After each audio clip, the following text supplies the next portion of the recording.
ಬೆಳಗಿನ ಜಾವ ರೋಡ್ಲಿ ಓಡಾಡೋಕ್ಕಾಗಲ್ಲ, ನಾಯಿ ತೊಂದರೆ, ನಾಯಿ ಬೋಳ್ಕೊಂಡು ಕಚ್ಚಕ್ಕೆ ಬರುತ್ತೆ. ಸಂಜೆ ಕತ್ಲೆ ರಾತ್ರಿ ಕತ್ಲಲ್ಲಿ ರೋಡ್ಲಿ ನಾಯಿಗಳು ಬೋಳ್ಕೊಂಡು ಕಚ್ಚಕ್ಕೆ ಬರುತ್ತೆ. ಬೆಳಿಗ್ಗೆ ಹೊತ್ತೆಲ್ಲ ಈ ಅದರ ವೆಹಿಕಲ್ಸ್ ಹೋದರೆ, ಅದರ ಬೀದಿ ನಾಯಿ ಸಾಕಿರೋ ನಾಯಿ ಹೋದರೆ ವೆಹಿಕಲ್ಸ್ ಹೋದರೆ ನಾಯಿ ಬೋಳ್ಕೊಂಡು ಓಡೋಗುತ್ತೆ ಹಿಂದ್ಗಡೆಯಿಂದ, ನಾಯಿ ಬೊಗಳುತ್ತೆ. ಇದು ತೊಂದರೆ. ಅದರಿಂದ ವೆಹಿಕಲ್ ಓಡಿಸೋರ್ಗೂ ಸಮಸ್ಯೆ. ವೆಹಿಕಲ್ ಓಡಿಸೋರ್ಗೂ ತೊಂದರೆ, ನಾಯಿ ಬೋಳೋದು. ಸಾಕಿರೋ ನಾಯಿನ ಸುತ್ತ ವಾಕರ್ಕೊಂಬಂದರೆ ಬೀದಿ ನಾಯಿಗಳು ಬೊಗಳುತ್ತೆ. ಎಷ್ಟಿದಾವೆ ಸರ್? ಹಂಗಾದ್ರೆ ಸುಮಾರು ತುಂಬ ಇದಾವೆ ನಾಯಿ. ಈ ಬೀದಿಲಿ 4-5 ನಾಯಿ ಇದೆ. ಆ ಪಕ್ಕದ ರೋಡ್ ಇರುತ್ತೆ. ಅದು ಯಾರು ಏನು ಹಿಡಿತಾ ಇಲ್ವಾ? ಏನು ಮಾಡ್ತಾರೆ? ಯಾರು ಹಿಡಿತಾ ಇಲ್ಲ. ಸೊ ಇದಕ್ಕೆ ಏನು ಮಾಡಬೇಕು ಸರ್? ಅದೇ MCC ಅವರು ಕ್ರಮ ತಗೋಬೇಕು. ನಾಯಿ ಬೊಗಳೋದು ಕಚ್ಚೋದು ನಿಲ್ಲಿಸ್ಬೇಕು. ಅದಕ್ಕೆ ನಾಯಿಗಳನ್ನ ಸೆರೆ ಹಿಡಿಬೇಕು ಸರ್. ನಾಯಿಗಳನ್ನ ಸೆರೆ ಹಿಡಿಬೇಕು.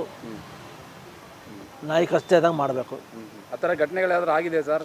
ಅಟ್ಯಾಕ್ ಮಾಡಿರೋದು, ವೆಹಿಕಲ್ ಬಿದ್ದಿರೋದು, ಆ ಥರದ್ದು ಏನಾರು ಆಗಿದೆ ಸರ್? ಆಗಿದೆ, ಅಂದರೆ ಅಷ್ಟು ಬೆಳಕಿಗೆ ಬಂದಿಲ್ಲ. ಆಗಿದೆ ಒಟ್ಟಿನಲ್ಲಿ. ನಾಯಿ ಬೊಗಳೋದು ಕಚ್ಚೋದು ಮಾಡಿದೆ, ಕಚ್ಚಿದೆ ಜನಗಳಿಗೆ. ನಾಯಿ ಕಚ್ಚಿದೆ.